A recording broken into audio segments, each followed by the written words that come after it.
Hello guys! Happy New Year po! Gusto lang po naming i-share sa inyo ang favorite dish po namin. Yan, ang aming favorite na dinakdakan. Alam nyo, pagka ito po yung aming sinserve sa aming mesa, mas marami kami nakakain. Ngayon, isi-share ko yung video para malaman nyo rin kung paano natin to ginagawa. Sana'y masundan nyo, guys.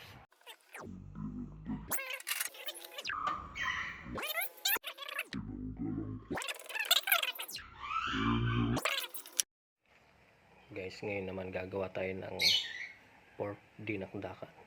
Ito ang dito favorite ng aking maliit. Siyempre favorite na rin namin to, pork dinakdakan. Nagpakulo lang po ako dito ng liempo. Siguro mga 2 kilo to, mga ganun. 2 kilong liempo. Ayan po. Ayan. Puro liempo yan. So, hihintayin lang po natin itong maluto. Actually, hindi naman siya, tawag dito, 100% luto. Parang ganun. Kailangan natin mapalambot lang konti para, kasi piprituhin pa naman natin yan. Pwedeng prito, pwedeng ihawin, pwedeng prituhin. Nasa sa inyo naman yun kung ano yung prepare nyong panlasa. Pero mas masarap talaga yung iihawin kasi iba kasi yung lasa ng inihaw sa pinirito, di ba? So hintayin lang po natin siyang medyo lumambot, siguro mga 70% or 75 na luto. Tapos doon na po siya natin iwa 100% na luto sa prito or ihaw. So abangan nyo po, mimaya lang. Yan, ito na po yung ating liempo. Hinango ko na 4 na pirasong liempo. Yung haba yan yung liempo na ganyan. Alam nyo naman yun, di ba? Yan, hinati ko lang siya sa gitna para pagka pinirito natin, pinirito ko yan. Siyempre, maliit lang din naman yung kawali ko, ganyan maliit lang. So, di ba? Kasya isa o kasya yung 2, talikuran sila. Hindi kasya yung isang habang ganon. Tapos yan guys, mabagal lang ako magluto. Mababang apoy, medyo matagal, pero sulit naman yung kalalabasan. Ngayon, nasa inyo na yun kung paano kayo mag-apply ng apoy. Ako naman kasi ganun lang talaga ako mag-apply ng apoy. Mahina lang. Kahit sa pagsasaing, ganun lang, konting lang. Okay lang yun, matagal. At least your ball, di ba? O yan, hihintayin natin yan golden brown lahat. Pipertuin natin lahat yan. Yan, lahat yan, pipertuin natin. So yan, tingnan natin. Oy, ganyan lang siya. Ayan o. Yun. Babalik-balik lang natin. Ayan guys, inawat na natin ang ating liempo. Yan na. At natapos na nga ang ating pagpiprito. Yan, di ba? Kita niyo naman. Tamang golden brown lang. Ayan oh. Golden brown lang. Ayan, kita niyo. Yan, pantay ang pagka golden brown yan. Oh, ayan na sila. Ayan na. Yan na yung ating 6 na liempo na hinati ko sa gitna. Ayan. Diba? Pantay ang pagkaluto niyan. Ito na. So kanina parang punong-puno siya, umapaw. Pero ngayon, yan na lang siya. Ito na lang siya ngayon. Kanina parang nagpumapaw sila kasi parang ang dami. 2 kilo yan.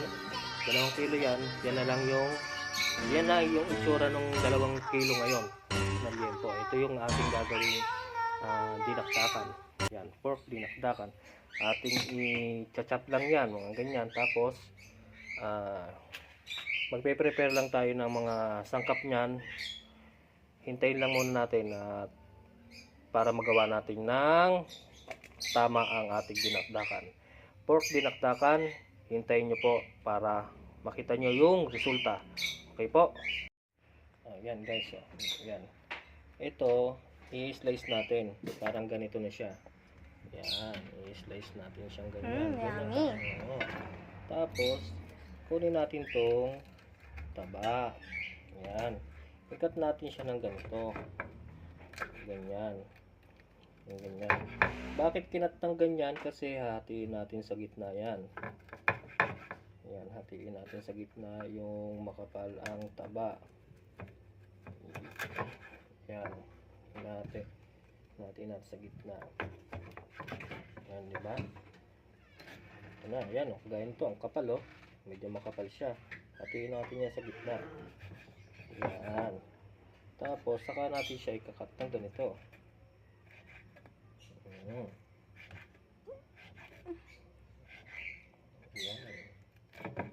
Ikakat natin ng ganito yan.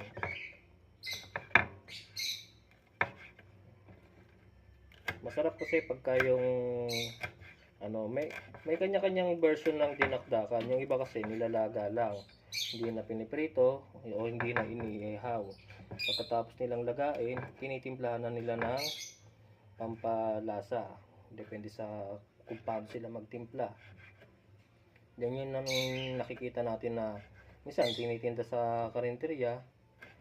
Mukhang maputi, ganun. Hindi siya ganyang kulay kasi nga nilaga lang siya.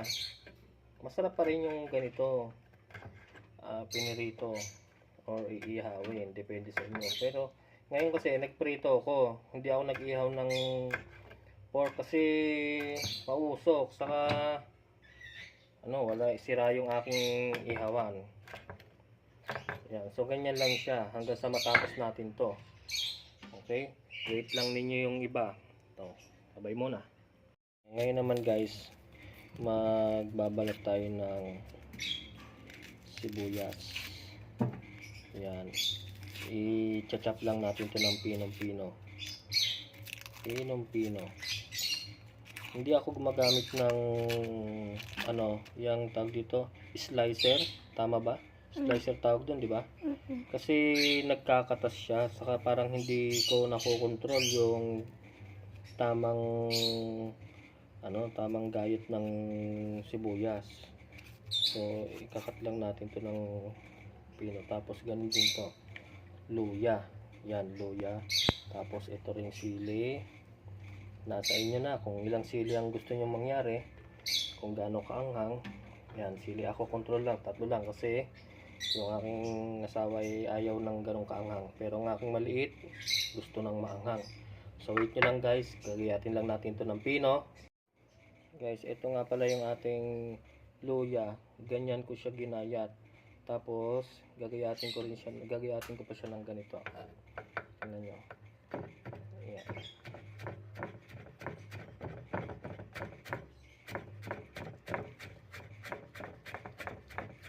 Kailangan kasi pino.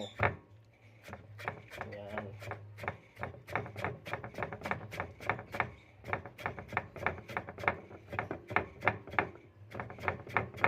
Kailangan pino yung pagkagayat. Ganon din dapat sa sibuyas, pino din. Ayan.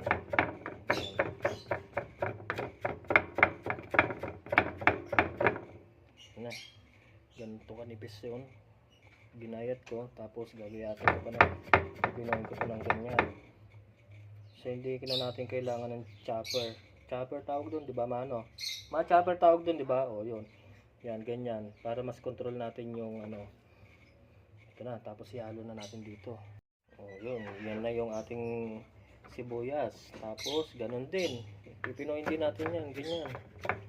Ganun din, kailangan pino ang pagkagayat sa kanya. Hindi pwedeng ganyan, malalaki, hindi. Well, kung gusto nyo ng ganun, wala namang problema kung ganun ang gusto nyo. Pero sa akin kasi, hindi pwede yung ganun. Mas maganda pino. Kasi merong nangangain, ayaw ng sibuyas ng ganung kalaki. So binubukod niya, iniiwalay niya. So paano niya makukumpleto yung lasa ng dinakdakan kung iniiwan niya yung slice ng sibuyas, di ba?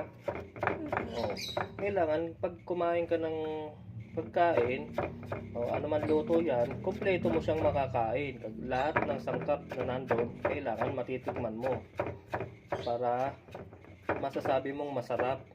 o parang masasabi mo, wala, masasabi mo na kompleto siya. So hindi ka mag-side comment na parang may kulang, parang may ganun. May kulang kasi may hindi ka nakain doon sa sangkap niya. Ayan, pipinuhin lang natin. Ayan o. Diba? Ayun. Pipinuhin natin siya.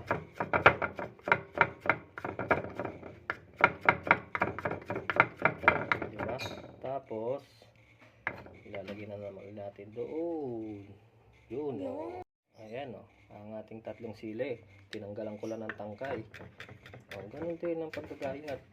Kailangan, kasi pag kami ginagawa kang isang bagay, kahit anong ginagawa mo, nagluluto ka man, kailangan nasa puso mo yung ginagawa mo para magawa mo ng tama.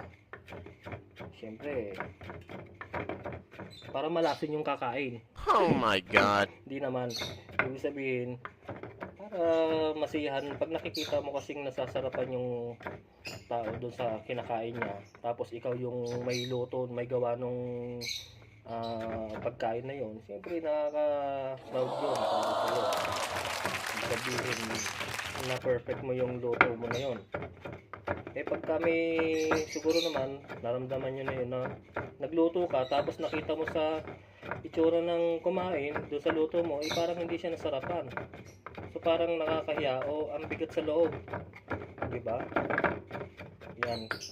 Kaya yung pinipinong ganyan, kaya nasabi ko, kailangan lahat ng sangkap makakain mo. Yun o, kita mo? Ihaluli natin dito yan. Yun. Ayan, so guys, meron tayong dalawang version ng dinakdakan. Meron tayong original flavor at meron tayong flavored na dinakdakan. Kasi meron na siyang ganito. Haluan natin siya ng ganito. Tapos, itong reno, kalahating reno. Tapos itong mayonnaise din to, mayonnaise din. Tapos, maglalagay din tayo ng pamintang pino. Ayan, pino. Actually, naglagay na ako dyan. Hindi ko lang na video. Naglagay na ako dyan. Then dito, kalamansi. Ayan, maglalagay tayo dito ng kalamansi. Ayan. Kukontrolin nyo lang kasi baka naman sumobra ang asim. Hindi ko tatlong kalamansi yung nilagay ko dyan. Nilagyan ko na rin yan. Tatlong kalamansi yung piniga ko. Pinahaluin natin ng ganyan. Tatlong kalamansi. Siyempre, meron ng sili yan. May sili. Tapos, konting pampalasa. Ito, tingnan mo. Ito dito, yan pampalasa. Yan. Isang kutsara lang yun. Tapos, lalagyan natin ng mayonnaise. Ayan, mayonnaise yan.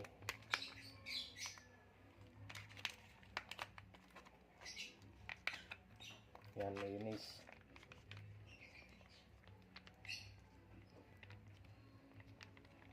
Ito yung original. Ganito lang yung pagkakatimpla sa kanya. Ganyan lang siya. Ganyan lang kasimple yung old version ng dinakdakan. Ganyan lang, tapos na.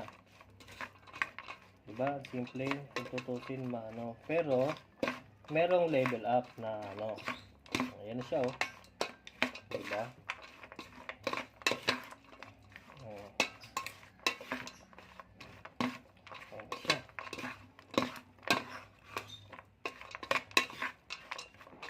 Ngayon, titikman natin kung ano na yung lasa niya.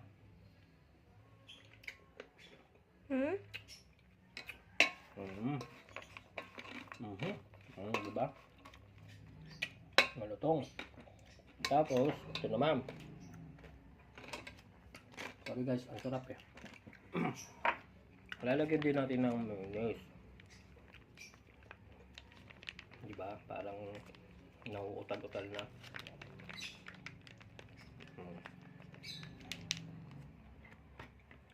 Tapos lalagyan natin ito. Nor liquid. Maggi pala. Liquid seasoning. Mhm. Tapos, ito na. Reno. Lalo na natin lahat yan. Ganun din yan para masarap. Di ba? Tapos, mix lang natin yan. Ganyan. Malaki na yung pagkakaiba niyan, dalawa na yan. Diba? Pagka yung parang kinukulang pa sa lasa, pwede kayong mag-add pa nito. Yan. Ayan yung nagkokontrol ng lasa yan.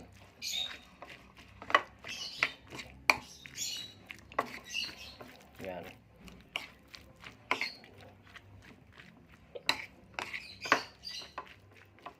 Yun.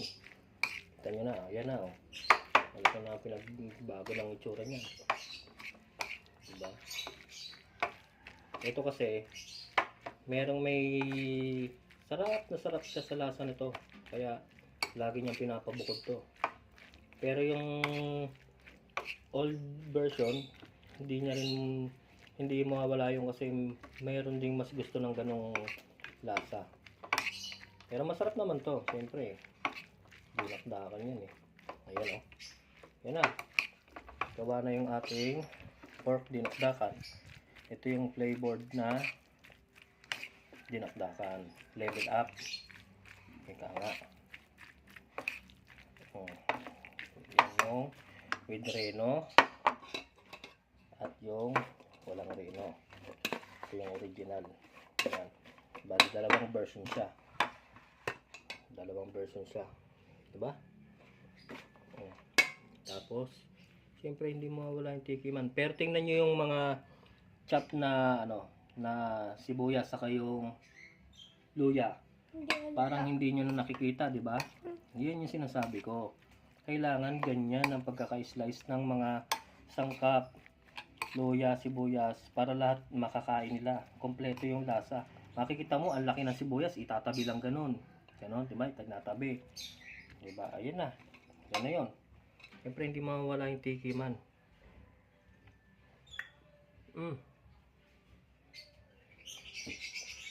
Salamat. So, yun nga po. Sana po nasundan niyo po yung ginawa po naming video na ang pagluluto ng special dinakdakan ng aking ama at yun po kasi ang favorite ko. Ayan, kasi yun po yung aming favorite dish. Yan. Special dinakdakan, sinare ko po. Sana po na sundan nyo ng tama kasi hindi po lahat. Kasi parang in-adjust ko na lang yan, para mas mabilis, hindi kayo mainip. Kung tutusin, matagal naman talaga siyang gawin. So kung isa-isain ko, one by one, ako po aabutin tayo dito ng baka mangalay kayo, gano'n. So, in-adjust ko na lang yung video para konting fast forward lang naman yon. Para mas masundan natin o mas mapanood nyo ng short time. Oh wow, short time. Hindi. Basta sana nasundan nyo ng tama yung aking paggawa ng special dinakdakan. Guys, maraming salamat at Happy New Year po sa ating lahat. Bye-bye. Bye-bye.